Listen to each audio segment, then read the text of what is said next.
Right ఇక digital exclusive లో మనం చూస్తున్నాం పాక్ లో అంతర్యుద్ధం. ఎస్, పాకిస్తాన్ లోని సింధూర్ ప్రాంతంలో మరోసారి అంతర్యుద్ధం అనేది తెరపైకి వస్తుంది. మరోసారి తిరుగుబాటు చేస్తున్నారు సింధ్ ప్రాంత ప్రజలు. ఎందుకంటే పంజాబ్ ప్రాంతం ఏదైతే ఉందో, పాకిస్తాన్ లోని పంజాబ్ ప్రాంతం మన భారత్ లో ఉన్న పంజాబ్ కాదు, పాకిస్తాన్ లో ఉన్న పంజాబ్ ప్రాంతానికి ఎక్కువగా నీటిని తరలిస్తున్నారు. మా ప్రాంత ప్రజలకి అన్యాయం చేస్తున్నారు. ఇప్పటికే అంతో మేము నీటి సంక్షోభంతో బాధపడుతున్నామని చెప్పి కూడా సింధు ప్రాంత ప్రజలు కూడా తిరుగుబాటు చేస్తున్నారు. దానికి సంబంధించిన విజువల్స్ మనం స్క్రీన్ పైన చూస్తున్నాం. ఇప్పటికే ఏదైతే భారత్తో పాక్ యుద్ధం జరగకముందో పెహల్గాం ఉగ్రదాడి జరుగుతున్న టైంలోనే సింధు ప్రాంత ప్రజలు అందరూ కూడా ఈ విధమైన ధర్నాలు చేయడం, రాస్తారోకో నిర్వహించడం, ఆందోళన నిర్వహించడం, నిరసనలు వ్యక్తం చేయడం కూడా జరిగింది. మరోసారి ఇప్పుడు సింధు ప్రాంత ప్రజలు తెరపైకి రావడం కూడా జరిగింది. పాకిస్తాన్లోని సింధ్ ఏరియాలో తిరుగుబాటు అనేది మరోసారి కొనసాగుతుందని కూడా మనం చెప్పుకోవచ్చు. ఎందుకంటే సింధు ప్రాంత ప్రజలు ఎవరైతే ఉన్నారో వాళ్ళకి సంబంధించి నీరు తరలింపు అనేది జరగట్లేదు. అక్కడున్న దాని పక్కనున్న పంజాబ్ ఏరియాకి ఎక్కువగా నీటిని తరలిస్తున్నారు.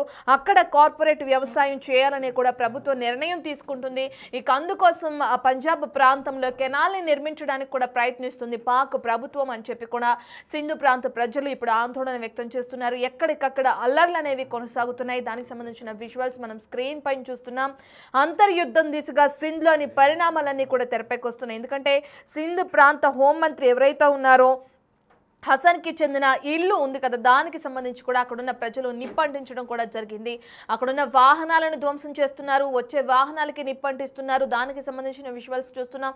ప్రజలందరూ కూడా సింధు ప్రాంత ప్రజలందరూ కూడా రోడ్లపైకి వచ్చి తమకి నీరు కావాలి, నీరు గురించి మేము ఎప్పటి నుంచో ఆందోళన కొనసాగిస్తున్నాం, కానీ మా ప్రాంతానికి నీటిని అనేది సరఫరా చేయట్లేదు, పంజాబ్ రాష్ట్రానికే ఎక్కువగా, పంజాబ్ ప్రాంతానికి ఎక్కువగా నీటిని సరఫరా చేస్తున్నారని చెప్పి కూడా ఫస్ట్ బాక్స్లో విజువల్స్ మనం చూస్తున్నాం. ఆ ప్రాంత ప్రజలందరూ కూడా రోడ్లపైకి వచ్చి ఏ విధంగా అల్లర్లు సృష్టిస్తున్నారో దానికి సంబంధించిన విజువల్స్ ఒకసారి మనం క్లియర్గా చూద్దాం. దాని తర్వాత దీని గురించి మనం డిస్కస్ చేద్దాం.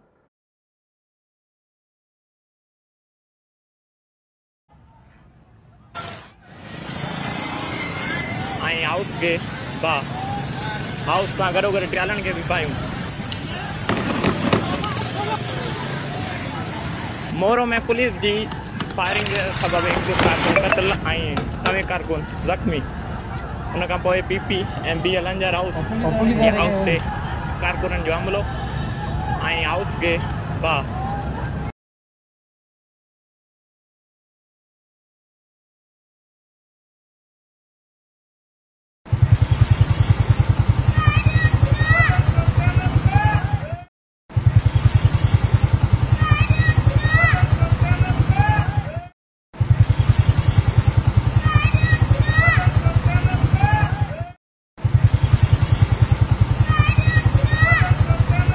రైట్, మనం చూస్తున్న ఫస్ట్ బాక్స్లో సింధ్ ప్రాంత హోంమంత్రి హసన్కి చెందిన ఇంటికి నిప్పంటించారు.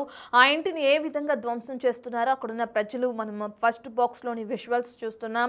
వాళ్ళ ఏ విధంగా ఆందోళన వ్యక్తం చేస్తున్నారో, వాళ్ళు ఏ విధంగా నిరసన వ్యక్తం చేస్తున్నారో కూడా అర్థమవుతుంది. ఇంట్లో ఉన్న వాళ్ళందరినీ, ఆ వస్తువుల్ని కూడా ధ్వంసం చేస్తున్నారు. ఇంట్లో ఉన్న వ్యక్తులపై కూడా దాడి చేస్తున్న ఘటన అక్కడ నెలకొంది.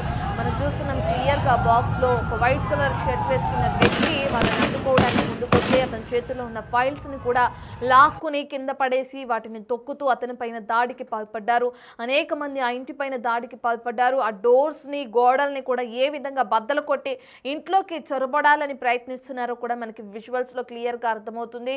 ఒక పక్కన ఏసీ, ఇంట్లో ఉన్న ఏసీని కానీ, ఇక్కడ ఉన్న డైనింగ్ టేబుల్ కానీ, హాల్లో ఉన్న వస్తువులన్నిటిని కూడా వాళ్ళ ఆగ్రహానికి ధ్వంసం చేస్తున్నారు. ఎందుకంటే ఎప్పటి నుంచో ఆ నీటి వాటాల గురించి కానీ, నీటి సమస్య గురించి కానీ ప్రభుత్వానికి ఎప్పటి నుంచో విన్నవిస్తున్నారు. అనేక సార్లు దీని గురించి ప్రభుత్వాన్ని ప్రశ్నించారు, అనేక సార్లు ధర్నాలు నిర్వహించారు. కానీ వాళ్ళకి న్యాయం జరగకపోవడంతో ఒక్కసారిగా వాళ్ళలో ఉన్న ఆవేశం ఒక్కసారిగా తెంటలు తెంచుకుందని మనం చెప్పుకోవచ్చు. దీంతో అక్కడున్న ఎవరైతే హోంమంత్రి హసన్ ఉన్నారో ఆయనకి చెందిన ఇంటిపైనే ఏకంగా దాడి చేశారు సింధ్ రాష్ట్ర ప్రజలు.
మనం సెకండ్ బాక్స్ లో చూస్తున్నాం. ఒక పక్కన ఆందోళన వ్యక్తం చేస్తున్న ప్రజలందరూ కూడా రోడ్లపైన ఉన్నారు. ఇక అదే సమయంలో అక్కడ ఏదైతే నిత్యావసరాలకి సంబంధించిన వాహనాలు వస్తే వాటిని కూడా అడ్డుకుంటున్నారు.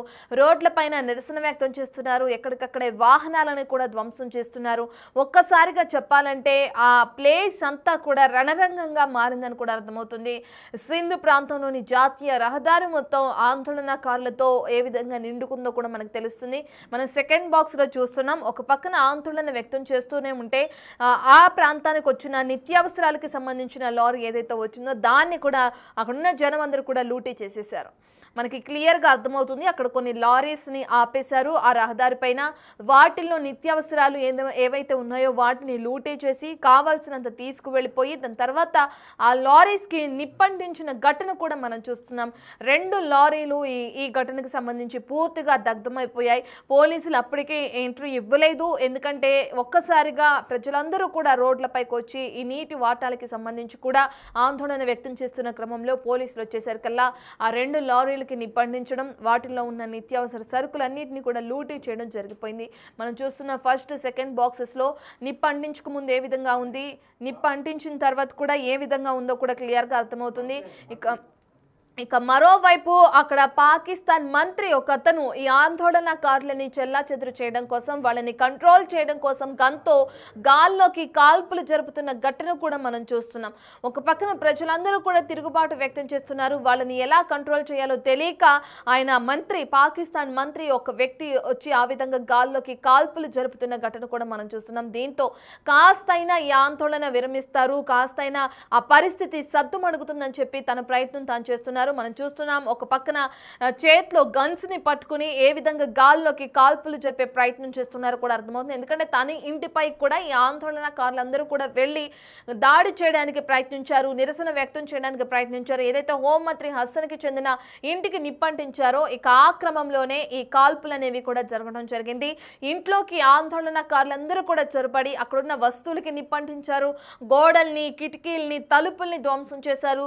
లోపలున్న ఫర్నిచర్ని కూడా నాశనం చేశారు. ఇంటి పరిసర ప్రాంతాలన్నిటికి కూడా నిప్పంటించిన ఘటన మనం చూస్తున్నాం స్క్రీన్ పైన విజువల్స్ లో. ఇక వాళ్ళని చెల్లాచెదురు చేయడం కోసం, ఆ పరిస్థితిని సద్దుమణిగించడం కోసం, ఇక వాళ్ళని కంట్రోల్ చేయడం కోసం తన చేతిలో ఉన్న గన్నుని కూడా గాల్లోకి కాల్పులు జరిపారు. ఇక దాని తర్వాత కాస్తైనా పరిస్థితి సద్దుమణుగుతుందని భావించి ఈ విధంగా కాల్పులు జరపడం కూడా జరిగింది. మనం చూస్తున్నాం తన ఇంట్లోకి చొరబడి ఏ విధంగా అయితే ధ్వంసం చేయడానికి ప్రయత్నించారో, ఇంట్లో ఉన్న ఆ వ్యక్తుల్ని కూడా ఏ విధంగా అయితే వైట్ కలర్ షర్ట్ వేసుకున్న వచ్చిన వ్యక్తి దగ్గర ఫైల్ని తీసుకుని ధ్వంసం చేయడం, ఇక అదే విధంగా అతన్ని కూడా తిరిగి అతని పైన కూడా దాడి చేయడానికి ప్రయత్నించారు కూడా అర్థమవుతుంది. మొత్తం ఇంటినే ధ్వంసం చేయడానికి ప్రయత్నించారు. అంటే వాళ్ళు ఉక్రోషం ఏ విధంగా ఉందో కూడా మనకు అర్థమవుతుంది. వాళ్ళ ఆగ్రహం ఏ విధంగా కట్టలు తెంచుకుందో కూడా క్లియర్గా అర్థమవుతుంది. ఎందుకంటే సింధు రాష్ట్ర ప్రజలకి, పాకిస్తాన్లోని సింధ్ ఏరియాలో ఉన్న ప్రజలకి, అదేవిధంగా పాకిస్తాన్లోని పంజాబ్ ఏరియాలో ఉన్న ప్రజలకి ఈ నీటికి సంబంధించిన ఇష్యూ గత కొంతకాలంగా కొనసాగుతుంది ఉంది. కానీ ప్రభుత్వం ఎటువంటి చొరవ తీసుకోవట్లేదు, ఎటువంటి సొల్యూషన్ దీనికి చూపించట్లేదని ఇప్పుడు ఒక్కసారిగా వాళ్ళు ఆందోళన వ్యక్తం చేస్తున్నారు. సెకండ్ బాక్స్ లో మనం చూస్తున్నాం ఏదైతే లారీ వచ్చిందో ఆ లారీకి సంబంధించిన నిత్యావసరాల సరుకులని చెప్పుకోవచ్చు. వాటిని తీసుకుని వచ్చిన లారీని మొత్తం అక్కడున్న ప్రజలు ఏ విధంగా లూటీ చేస్తున్నారో అర్థమవుతుంది. లారీలో ఉన్న సరుకులన్నిటిని బస్తాలు తీసుకుని బండ్లపైన ఎక్కించుకుని వాళ్ళు తరలించుకుని వెళ్ళిపోతున్న ఘటన కూడా అక్కడ నెలకొంది. కావాల్సినంత నిత్యావసర సరుకుల్ని తీసుకున్నారు. వాళ్ళకి ఎంత కావాలో అంతవరకు లూటీ చేసేశారు. దాని తర్వాత వాటికి నిప్పంటించిన ఘటన కూడా మనం చూస్తున్నాం. దానికి సంబంధించిన విజువల్స్ ఒకసారి చూద్దాం. सब पोते हूँ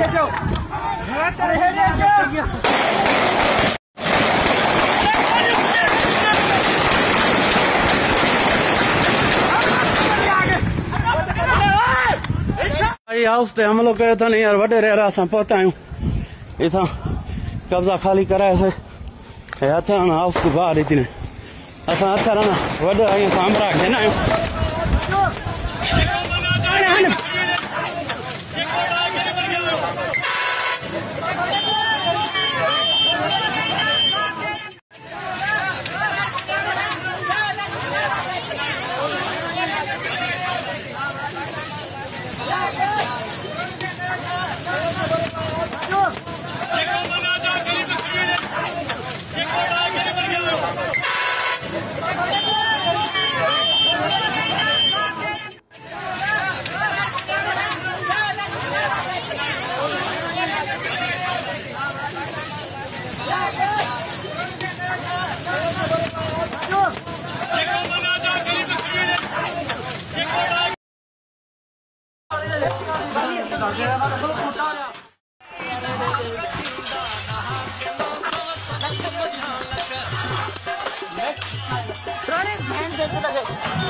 సింధు ప్రాంత హోంమంత్రి అస్సానికి చెందిన ఇంటికి కూడా నిప్పు పెట్టిన ఘటన తెరపైకి వస్తుంది. దానికి సంబంధించిన విజువల్స్ చూస్తున్నాం. ఆందోళనకారులందరూ కూడా రోడ్లపైకి వచ్చి ఈ విధంగా ఆందోళన వ్యక్తం చేస్తుంటూ అక్కడున్న పోలీసులు కూడా రంగప్రవేశం చేశారని చెప్పుకోవచ్చు. ఎక్కడికక్కడ వీళ్ళని చెల్లాచెదురు చేయడానికి పోలీసులు ఏ విధంగా చర్యలు తీసుకుంటున్నారో దానికి సంబంధించిన విజువల్స్ మనం చూస్తున్నాం. పోలీసుల రంగప్రవేశంతో ఆందోళనకారులందరూ కూడా అక్కడి నుంచి పారిపోతున్న ఘటన నెలకొంది. పోలీసులు ఇప్పటికే వార్న్ చేస్తున్నారు వాళ్ళని. అదే విధంగా ఈ ఆందోళన విరమించాలి అని చెప్పి కాల్పులు జరుపుతున్న ఘటన కూడా మనం చూస్తున్నాం. చాలా వరకు లారీస్కి నిప్పంటించారు. అక్కడున్న హోంమంత్రి ఇంటికి కూడా నిప్పంటించారు. కాల్పుల్లో ఇప్పటికే ఒకరు మృతి చెందినట్లు కూడా తెలుస్తుంది. పలువురికి గాయాలైనట్లు కూడా మనకి సమాచారం అందుతుంది. ఇప్పటికే ఆందోళనకారులపై పోలీసులు కాల్పులు జరిపారు. అయితే ఈ కాల్పుల్లో ఒకరు మృతి చెందారు, పలువురికి గాయాలైనట్లు తెలుస్తుంది. అయితే సింధు రాష్ట్ర ప్రజలు ఎవరైతే ఉన్నారో వాళ్ళందరూ కూడా ఎప్పటి నుంచో నీటి సమస్య గురించి ప్రభుత్వానికి విన్నవిస్తున్నారు. వాళ్ళ సమస్యని తెలియజేశారు, ఎటువంటి పరిష్కారం రాలేదు. దాని తర్వాత ఆందోళన చేశారు, పరిష్కారం రాలేదు. నిరసన వ్యక్తం చేసిన పరిష్కారం రాలేదు. ఇక దీంతో ఒక్కసారిగా రోడ్లపైకి వచ్చి ఈ విధంగా వాళ్ళ ఆందోళన వ్యక్తం చేస్తున్నారు. అందులో భాగంగా హోంమంత్రి హసన్కి చెందిన ఇంటికి నిప్పు పెట్టడం, అక్కడున్న లారీస్కి సంబంధించిన సరుకుల్ని లూటీ చేసి దాని తర్వాత వాటికి నిప్పండించడం జరిగింది. ఇదంతా జరిగిన తర్వాత పోలీసులు రంగప్రవేశం చేయడం, ఒక మంత్రి ఏ విధంగా అయితే తన ఇంటికి నిప్పంటించిన తర్వాత గాల్లోకి కాల్పులు జరపడం ఇవన్నీ కూడా మనం చూసాం. దీని తర్వాత పోలీసులు రంగప్రవేశం చేశారు. అక్కడున్న ఆందోళనకారులని చెల్లాచెదురు చేయడానికి కూడా వాళ్ళు ప్రయత్నిస్తున్న క్రమాన్ని చూసాం. ఇక అందులో భాగంగా వాళ్ళు కాల్పులు కూడా జరిపారు. ఆ కాల్పుల్లో భాగంగా ఒకరైతే మృతి చెందారు, పలువురికి గాయాలైనట్లు కూడా మనకు తెలుస్తుంది. అయితే పంజాబ్ ఏరియాలోని నీరు అనేది ఎక్కువగా తరలిస్తుంది పాక్ ప్రభుత్వం అని చెప్పి సింధు ప్రాంత ప్రజలు ఆరోపిస్తున్నారు. పంజాబ్ ప్రాంతానికి కెనాల్స్ ఏర్పాటు చేసి అక్కడ కార్పొరేట్ వ్యవసాయం చేయాలని ప్రభుత్వం నిర్ణయం తీసుకుంది. ఆ నిర్ణయం వల్ల తాము ఆందోళన వ్యక్తం చేస్తున్నట్లు కూడా ప్రాంత ప్రజలు తెలియజేస్తున్నారు. తమ ప్రాంతానికి నీళ్లు ఇవ్వకుండా తమ ప్రాంతాన్ని ఈ విధంగా కరువు కాటకాల్లో నింపేసి నీళ్లు లేక మేము ఎంతో ఇబ్బంది పడుతున్నాం, దాని ద్వారా వ్యవసాయం జరగట్లేదు, మేము ఆర్థికంగా ఇక అదే విధంగా నీరు గురించి ఎంతో బలహీన పడిపోయాం, మేము ఎంతో ఇదైపోయాం, మమ్మల్ని పట్టించుకోకుండా పంజాబ్ రాష్ట్రానికి మీరు ఏ విధంగా నీరు అనేది తరలిస్తారు, అక్కడ ఏ విధంగా కార్పొరేట్ వ్యవసాయం చేస్తారని చెప్పి కూడా ఈ ప్రాంత ప్రజలందరూ కూడా రోడ్లపైకి వచ్చి ఈ విధంగా నిరసన వ్యక్తం చేస్తున్నారు.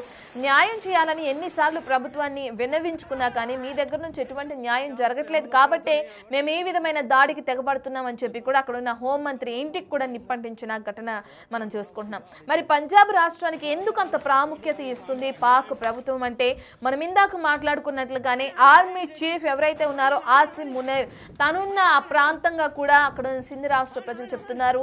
ఆసిమ్ మునీర్ ఉన్న ఏరియా కాబట్టే పంజాబ్ ప్రాంతానికి ఎక్కువగా నీటిని తరలిస్తున్నారు, అక్కడ అన్ని వసతులు ఉండేలా చూస్తున్నారు. ఆ ప్రాంతానికి కెనాల్స్ కట్టించడానికి కూడా వాళ్ళు ప్లాన్ చేస్తున్నారు. ఇక ఆ కెనాల్స్ కట్టించిన తర్వాత కార్పొరేట్ వ్యవసాయం చేయాలని కూడా వాళ్ళు నిర్ణయాలు తీసుకున్నారు. ఆ ఆలోచనలో ఉన్నారని చెప్పి కూడా అంటున్నారు. ఇక ఆ కారణం చేతనే సింధు ప్రాంత ప్రజలకి మాత్రం అన్యాయం చేయాలని కూడా వాళ్ళు ఈ విధమైన నిర్ణయాలు తీసుకోవడం జరిగింది. ఇక అందుకని మేము ఆందోళన వ్యక్తం చేస్తున్నామని కూడా చెప్తున్నారు. ఏదేమైనప్పటికీ పాకిస్తాన్లో ఒకవైపు చూస్తే బలూచిస్తాన్ నుంచి కూడా స్వతంత్ర రాష్ట్రంగా మేము ఏర్పడాలి, స్వతంత్ర దేశంగా మేము ఏర్పడాలని చెప్పి వాళ్ళు ఒక పక్కన ఆందోళన వ్యక్తం చేస్తున్నారు. ఎక్కడికక్కడ ఆ పాక్ ఆర్మీ జవాన్లని టార్గెట్ చేసుకుంటూ పాక్ ప్రభుత్వాన్ని టార్గెట్ చేసుకుంటూ కాల్పులు జరపడం, హైజాక్ చేయడం, మొన్న ట్రైన్ హైజాక్ చేసిన ఘటన కూడా మనం చేసాం. ఒకదాని తర్వాత ఒకటి బలూచిస్తాన్ నుంచి ఎదుర్కొంటుంది పాకిస్తాన్ అనేకమైన ఇబ్బందుల్ని. మరోవైపు ఇటు చూసుకుంటే సింధు రాష్ట్ర ప్రజలు తెరపైకి వచ్చి వీళ్ళు ఆందోళన వ్యక్తం చేస్తూ నిప్పంటిస్తూ ఏ విధంగా గందరగోళమైన వాతావరణాన్ని సృష్టించారో కూడా తెలుస్తుంది. వాళ్ళు ఆందోళన చేయడం అనేది చేసిన కారణంగా ఒకరు మృతి చెందారు. అయితే ఇదంతా పక్కన పెడితే వాళ్ళ ఆందోళన చేయడంలో ఎంతవరకు న్యాయం ఉంది అనేది కూడా ఇప్పుడు తెరపైకి వస్తుంది. ఎందుకంటే నీరు కోసం మేము ఎంతగానో పరితపిస్తున్నాం, నీటి కోసం కోసం మేము ఎన్నో నిరసన వ్యక్తం చేసాం, ఎంతో ప్రయత్నం చేసాం, కానీ ఎటువంటి లాభం లేదు, మా సమస్యని ఎవరూ పరిష్కరించట్లేదు. ఇక దీంతో ప్రభుత్వం రియాక్ట్ అయ్యేలాగా ఈ విధంగా నిరసన వ్యక్తం చేస్తున్నామని చెప్పి కూడా వాళ్ళు తెలియజేస్తున్నారు. ఓ పక్కన బలూచిస్తాన్, మరోపక్క ఇటు సింధు పంజాబ్ ప్రాంత ప్రజలు నీటి గొడవ, మరోవైపు ఆర్థికంగా బలహీన పడిపోయింది పాక్. ఇంకోవైపు చూసుకుంటే అనేక మంది మొన్న జరిగిన పాక్ భారత్ ఈ మధ్య నెలకొన్న పరిణామాల మధ్య ఇప్పటికే పాక్లో అనేక మంది ఉగ్రవాదులు హతమయ్యారు. అనేకంగా ఆర్థికంగా కూడా ఆ ఘటనల్లో బలహీనపడింది పాక్. ఆల్రెడీ ఆర్థికంగా బలహీనంగా ఉంది, మొన్న జరిగిన యుద్ధంలో ఇంకా బలహీనపడింది పాక్. ఈ పరిణామాలన్నీ కూడా పాక్ ప్రభుత్వానికి ఒక ఎదురు దెబ్బ అని చెప్పుకోవచ్చు. పాక్లో అంతర్యుద్ధం జరుగుతుంది అని చెప్పడానికి ఇవన్నీ కూడా నిదర్శనం అని కూడా మనకు అర్థమవుతుంది. ఎందుకంటే ఆ దేశంలోని అక్కడున్న ప్రాంత ప్రజలందరూ కూడా పాక్ ప్రభుత్వంపై వ్యతిరేకత చూపిస్తున్నారు.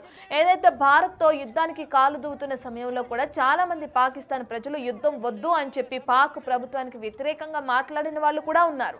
అంటే పాక్ ప్రభుత్వం తీరు ఏ విధంగా ఉందో దీంతో మనకి క్లియర్ కట్గా అర్థమైపోతుంది. ఎందుకంటే ప్రాంత ప్రజలై తిరుగుబాటు వ్యక్తం చేస్తున్నారంటే ఆ దేశ పరిస్థితి ఏ విధంగా ఉంది, ఆ దేశ ప్రభుత్వ పరిస్థితి ఏ విధంగా ఉంది, ఆ దేశ ఆర్మీ వ్యవస్థ ఏ విధంగా ఉందో మనకి క్లియర్ కట్గా అర్థమవుతుంది. సొంత దేశ ప్రజలకే రక్షణ కల్పించకుండా, సొంత దేశ ప్రజలకే ఈ విధమైన ఒక విధంగా చెప్పాలంటే అన్ని వసతులు కల్పించకుండా చేస్తున్న పాక్ ప్రభుత్వం ఇతర దేశంతో ఏ విధంగా యుద్ధానికి కాలుతూతుంది, ఇతర దేశాలతో ఏ విధంగా యుద్ధం చేయడానికి ముందుకొస్తుంది, ఎందుకు అంత పొగరుబోతు వ్యాఖ్యలు చేస్తుంది, ఎక్కడికక్కడ తగ్గకుండా. మనం ఇందాక చూసుకుంటే లాస్ట్ టైం కూడా మనం డిస్కస్ చేసాం, ఏదైతే సింధు జలాల ఒప్పందం ఉందో ఒకవేళ ఆ జలాల్ని కనుక మీరు మాకు విడుదల చేయకపోతే మేము అక్కడున్న డ్యామ్స్ను కూడా పేల్చేస్తాము, ఆ కట్టడాలన్నింటినీ కూడా నాశనం చేస్తామని వ్యాఖ్యలు చేస్తున్నారు. కవ్వింపు చర్యలకు పాల్పడుతున్నారు పాక్ వ్యవస్థ అంతా కూడా అని అర్థమవుతుంది. ఒక పక్కన రాష్ట్ర ప్రజలకి దేశ ప్రజలకే భద్రత కల్పించకుండా వాళ్ళకి కావాల్సిన అన్ని నిత్యావసరాలను చెప్పుకోవచ్చు. ఎందుకంటే ఆహారం, నీరు అనేది ప్రధానంగా ఉంటుంది ఏ మనిషి నిత్య జీవితంలో అయినా. అటువంటివే సక్రమంగా సప్లై చేయనప్పుడు ఇతర దేశాలతో ఎందుకు ఈ కవ్వింపు చర్యలు అని చెప్పి కూడా చాలామంది క్వశ్చన్ చేస్తున్నారు. ఏదేమైనప్పటికీ సింధు ప్రాంత ప్రజలందరూ కూడా ఈ విధంగా ఆందోళన వ్యక్తం చేయడం ఇప్పుడు హాట్ టాపిక్గా మారింది. ఇక దీంతో పాక్ ప్రభుత్వం ఎటువంటి చర్యలు తీసుకుంటుంది, ఆ రాష్ట్ర ఆ ప్రాంత ప్రజలతో మాట్లాడుతుందా, వాళ్ళు కోరుతున్నట్లుగానే నీటి సరఫరా అనేది కొనసాగిస్తుందా లేదా అనేది కూడా తెలియాల్సింది. లేదంటే ఎవరైతే అక్కడున్న హోంమంత్రి ఇంటికి నిప్పంటించారో ఆ ఘటనకు సంబంధించి వారిపైన చర్యలు తీసుకుంటుందా అనేది కూడా తెలియాల్సింది. ఇది ఏ విధంగా అంటే ఏ రేంజ్లో జరుగుతుందో ఆందోళన మనకి క్లియర్ కట్గా అర్థమవుతుంది స్క్రీన్ పైన చూస్తున్న విజువల్స్లో చూస్తుంటే. ఎందుకంటే పోలీసులు జరిపిన కాల్పుల్లో ఒక వ్యక్తి మృతి చెందారు, ఇంకా పలువురికి గాయాలైనాయి అంటే కూడా మనకి క్లియర్గా అర్థమవుతుంది. ఎందుకంటే ఏ పోలీస్ వ్యవస్థ కూడా ఒక ప్రాణాలు పోగొట్టాలని ఎక్కడా చూడదు, కానీ ఒక ప్రాణం పోయేంత వరకు అక్కడ సిచ్యువేషన్ వచ్చిందంటే ప్రస్తుతం ఆందోళన ఏ విధంగా కొనసాగుతుందో కూడా మనకి క్లియర్ కట్గా అర్థమవుతుంది. ఇక మరి దీంతో పాక్ ప్రభుత్వం కానీ ప్రధాని షెహబాజ్ షరీఫ్ కానీ ఎటువంటి నిర్ణయాలు తీసుకుంటారు, ఏ విధంగా చర్యలు తీసుకుంటారు, ఏ విధంగా సింధు ప్రాంత ప్రజలతో చర్చలు జరుపుతారనేది కూడా మనకి తెలియాల్సింది.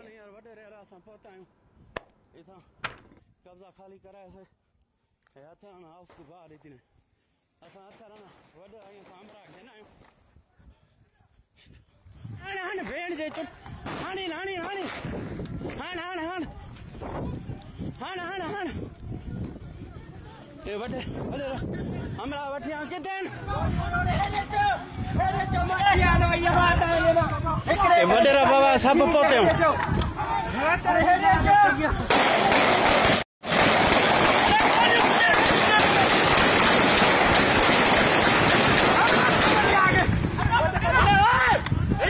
हाउस ते हम लोग कहे था नहीं यार वडे रहा असां पहुता आहियूं इथां कब्जा खाली कराए से हथ हाउस को बाहर इतने असां हथ वडे सामरा घेना आहियूं